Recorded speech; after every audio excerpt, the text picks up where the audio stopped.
The idea of a rainbow nation suggests equality between all races. Has this been the case post-1994, or are we at least heading towards that state of equality? Is racial reconciliation happening at the expense of one racial group over the other? Or are we heading in the right direction on our journey towards realizing the Rainbow Nation dream? According to some analysts, South Africa is doing exceptionally well, given the fact that it's a young democracy.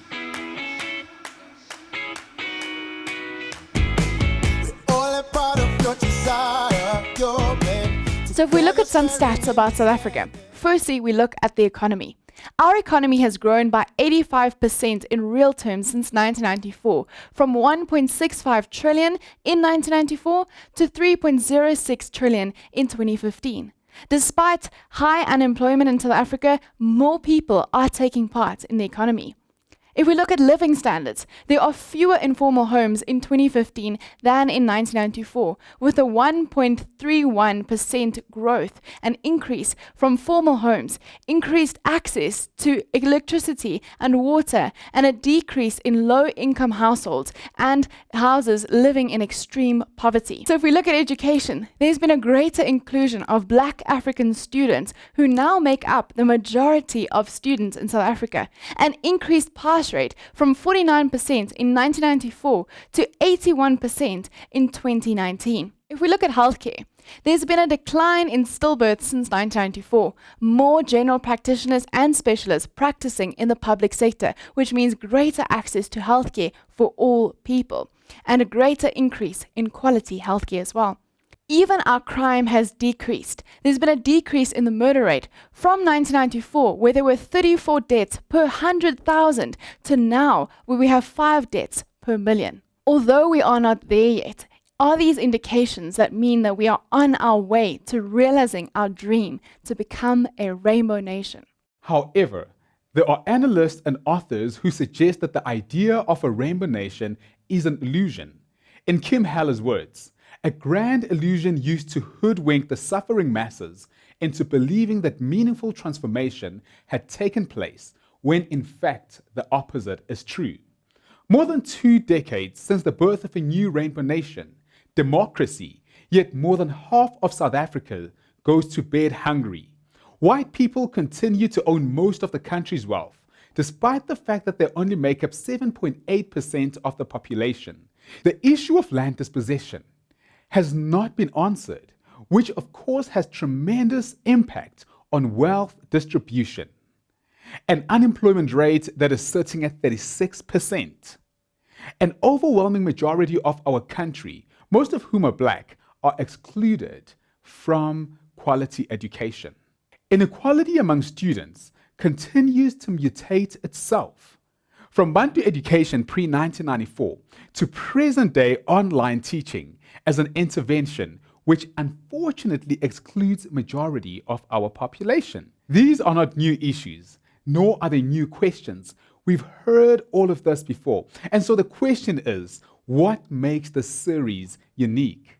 Through this, we hope to encourage Christians to engage issues of liberation boldly, with courage and conviction, as Jesus did. In Luke 4:18-19, he says, "The Spirit of the Lord is on me, because he has anointed me to proclaim good news to the poor. He has sent me to proclaim freedom for the prisoners and recovery of sight for the blind, to set the oppressed free, to proclaim the year of the Lord's favor."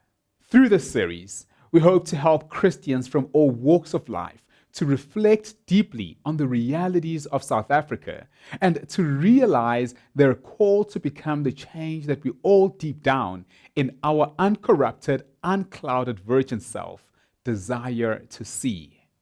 We hope to help you relive the story of the cross on a daily basis, a story of mercy and justice meeting, as opposed to the worldly nation that they ought to exist against each other. And so to kick our series off, we have interviewed our ministers to hear what their experience of race has been, but also how they have allowed justice and mercy to prevail in their own stories. Let us hear from our ministers. The pandemic environment we are in presents an opportunity for all of us to formulate a real conception of how we become more humane. Right now, no one is safe from the pandemic or from its socio-economic effects until we are all safe. For once we have a crisis that in one way or the other impacts equally on everyone's human rights and well-being in so far as freedoms such as movement or access are concerned. And it does not matter who you are, unless you are in essential services. You can't be out and about during curfew hours. Whether you are on an executive plan of a medical aid scheme or not, there was just a time where all that matters was getting oxygen into your lungs. That was what was important. Whether you got that from a private or a public health care facility was immaterial, which forces us to begin to think of a recovery plan in which no one is left behind, a recovery plan that is not exclusive. Therefore, a reimagination of what has become an elusive vision of a rainbow nation is of particular importance in this point in our lives. The pandemic crisis has the seeds to awaken us to get back to a right path, a path full of hope and full of promise. And it just has to be a collective effort to work together towards the goal of being a nation in which, as Tutu put it, we are all a family, a world in which we are all heard, cared for, and loved. Now, this does not mean we must sweep under the carpet the real issues we face, issues of unemployment, poverty, crime, the legacy of racism, and so on. To minimize the seriousness of these issues would be to betray the possibility of the real change and reconciliation that is at our disposal. Now, to come specifically to the question on how we can engage on issues of social importance in a way that prioritizes justice, my formation and experience has brought me to a framework that, fundamental to the vision of a good society, should be a conception of a good life prescribed within the values of fairness. To make real what fairness can help us achieve, there has to be buy-in from everyone to enter into a social contract of sorts, one that recognizes equality of need, equality of opportunity, and the essential equality of human power.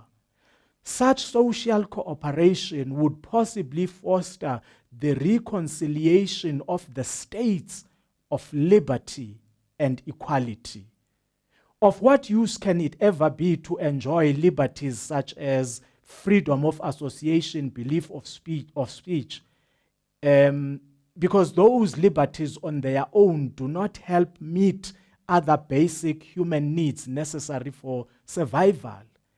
They are only meaningful if they come with equality of opportunity and access, acquired or redistributed. And in my opinion, that's fairness, that's justice. So to imagine reconciliation without justice is to be deliberately unsound and unintentional in working towards the attainment of the goal of a reconciled society. It would be to claim you are having a good dream while in essence you are having a nightmare. that is my take on this matter. We do not have the answer, but we would like to invite you on a journey through the series with us.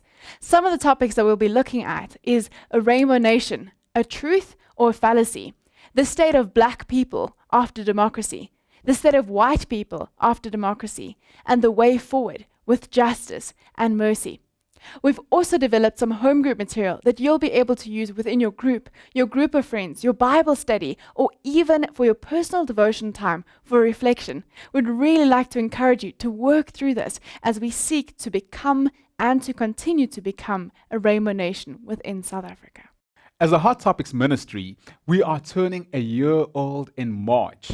It was last year when Rebecca, Elsa, and I sat down to dream up what has really become an exciting journey. And as the Hot Topics team, we just want to say thank you. Thank you for all the support, for watching, and for all the feedback that we've gotten. We really appreciate you journeying with us to become 1 year old. And we look forward to continuing to journey with you as Hot Topics goes from strength to strength. We'd like to encourage you to continue on the journey with us, to partner with us on this journey. And there are many ways in which we'd like to encourage you to support us as a Hot Topics ministry, that we can continue to support you as a community and as a family. One of the ways through which you can do this is pray, by supporting us in prayer, praying for the ministry of Hot Topics, but also for praying for those that engage the Hot Topic material and home group content, that they may come to know the truth and know it with love and grace as well. The second way in which you can do this is by continuing to engage with us, to feedback to us, and also to have a look at some of the material that we're producing. We would love it if we would be able to support you and your home group, your friends and your family to continue the conversation. One of the other ways in which you could support the Hot Topics ministry is through financial donations and enabling access to resources that are needed for the ministry to continue to grow and reach more lives. Some of the stuff we will use these gifts towards is supporting and enabling the participation of the different guests who join us for the Hot Topics conversation. It will also go towards improving our production quality. And so we just want to encourage you to please support us on this journey as we continue to reimagine how we can better minister not only to our congregation members, but to many of the people that have been engaging our Hot Topics content. Please do check out the details below on how you can support or how you can donate towards the Hot Topics ministry. And if ever you want to find out more about this, please feel free to connect with either myself or Els, or even any other ministers at Gracepoint. Thank you.